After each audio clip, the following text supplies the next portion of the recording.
कभी सोचा है कि ये बिजली असल में काम कैसे करती है? मतलब ये तार और सर्किट, ये सब अक्सर बहुत कंफ्यूजिंग लगता है ना। खैर, फिक्र की कोई बात नहीं।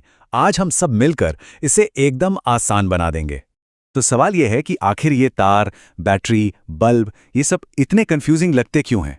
अगर किसी को भी ऐसा लगता है तो वो अकेला नहीं है, और इसके पीछे ना एक बहुत बड़ी वजह है। असल में सारी कंफ्यूजन की जड़ वो शब्द हैं जिनका हम इस्तेमाल करते हैं। जैसा कि इस रिसर्च में भी बताया गया है, अक्सर हम लोग करंट, वोल्टेज और रेजिस्टेंस जैसी चीज़ों को एक दूसरे में मिला देते हैं, कंफ्यूज कर देते हैं। तो चलिए सबसे पहले इन्हीं बुनियादी बातों को एकदम साफ करते हैं। तो बात करते हैं उस मेन तिकड़ी की, V, I और R। किसी भी इलेक्ट्रिक सर्किट को समझने के लिए ना बस ये तीन चीज़ें जाननी ज़रूरी हैं: वोल्टेज, करंट और रेजिस्टेंस। समझिए कि ये बिजली की दुनिया के तीन हीरो हैं। सबसे पहले है वोल्टेज। इसे आप एक पाइप में पानी के प्रेशर की तरह सोच सकते हैं। जितना ज्यादा प्रेशर, पानी उतनी ही तेजी से बहेगा। बिल्कुल वैसे ही एक सर्किट में वोल्टेज ही वो धक्का या प्रेशर है जो चार्ज को आगे बढ़ाता है। अच्छा, अगर वोल्टेज प्रेशर है तो फिर करंट क्या है? करंट है उस पानी का असली बहाव। मतलब एक सेकंड में पाइप से कितना पानी गुजर रहा है। ये सर्किट में चार्ज के बहने की रफ्तार को ही हम करंट कहते हैं। और तीसरा है रेजिस्टेंस। अब सोचिए, उसी पाइप में अगर कोई रुकावट आ जाए जो पानी के बहाव को धीमा कर दे, जैसे कोई संकरा रास्ता या घर्षण, बस वही है रेजिस्टेंस। ये करंट के रास्ते में आने वाली बाधा है। मजे की बात यह है कि ये तीनों चीजें आपस में एक बहुत ही सरल नियम से जुड़ी हैं, जिसे कहते हैं ओम्स लॉ।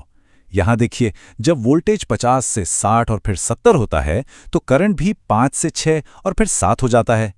लेकिन उनका अनुपात यानी कि रेजिस्टेंस, वो हमेशा 10 ओम पर टिका रहता है, एकदम स्थिर। ये बिजली की दुनिया का एक फंडामेंटल रूल है, इसे याद रखना बहुत जरूरी है। तो अब आते हैं पहले मिथक पर कि करंट खर्च हो जाता है। चलिए अब बिजली से जुड़ी सबसे आम, सबसे बड़ी गलतफहमी को दूर करते हैं। ये एक ऐसी धारणा है जो लगभग हर किसी के दिमाग में होती है। तो मिथक ये है कि बल्ब जैसे उपकरण करंट को इस्तेमाल कर लेते हैं या खर्च कर देते हैं। लेकिन सच ये है कि चार्ज हमेशा संरक्षित रहता है। मतलब किसी भी उपकरण में जितना करंट अंदर जाता है, ठीक उतना ही बाहर भी निकलता है। वो बस अपनी एनर्जी देकर आगे बढ़ जाता है, खत्म नहीं होता। इसको ऐसे समझिए, बल्ब जो है वो बिजली की एनर्जी को रोशनी और गर्मी में बदलता है, लेकिन वो उस चार्ज को नहीं सोखता जो ये एनर्जी लेकर आ रहा है। ये बिल्कुल वैसा ही है जैसे एक पंचक्की पानी की ताकत का इस्तेमाल करती है, खुद पानी का नहीं। पानी तो बस पहिया घुमाकर आगे बह जाता है ना सिंपल। तो अब इस सवाल पर जरा गौर करते हैं। यहां 3 जगह पर एमीटर लगे हैं। करंट की रीडिंग सबसे ज्यादा कहां होगी? सोचिए जरा। सही जवाब है डी, सब में एक जैसी होगी। क्यों? क्योंकि ये एक सीरीज सर्किट है, मतलब इसमें सब कुछ एक ही रास्ते पर जुड़ा है। और जैसा हमने अभी सीखा, ऐसे सर्किट में करंट कहीं खर्च नहीं होता, वो हर जगह हर पॉइंट पर एक समान रहता है। ठीक है, अब आते हैं दूसरे बड़े मिथक पर, और ये गलतफहमी है बैटरी के बारे में। मिथक ये है कि बैटरी एक स्थिर करंट का सोर्स है, मतलब वो हमेशा एक बराबर मात्रा में करंट बाहर धकेलती है। लेकिन सच ये है कि बैटरी एक स्थिर वोल्टेज यानी एक स्थिर धक्के का सोर्स है। वो करंट नहीं बल्कि एक फिक्स्ड प्रेशर देती है। यहां देखिए, इन तीनों सर्किट्स में एक ही 12 वोल्ट की बैटरी लगी है। फर्क बस इतना है कि रेजिस्टर्स को अलग अलग तरीकों से जोड़ा गया है। तो अब सवाल ये है, अगर बैटरी का धक्का यानी वोल्टेज एक जैसा है तो क्या तीनों में बहने वाला करंट भी एक जैसा होगा? क्या लगता है? ये सवाल इसी कॉन्सेप्ट को और पक्का करता है।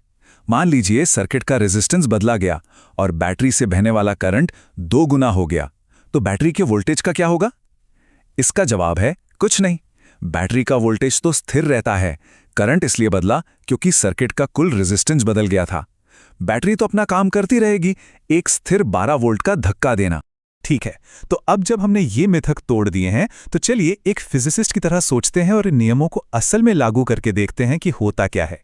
यहां हमारे पास 2 ओम के वही 2 रेजिस्टर्स हैं, लेकिन उन्हें 2 अलग अलग तरीकों से जोड़ा गया है।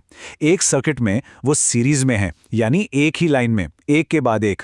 दूसरे में वो पैरेलल हैं, जिससे करंट के लिए 2 अलग अलग रास्ते बन गए हैं। और यकीन मानिए, कनेक्शन का ये छोटा सा फर्क कुल रेजिस्टेंस में जमीन आसमान का फर्क ला देता है। ये देखिए कैसे।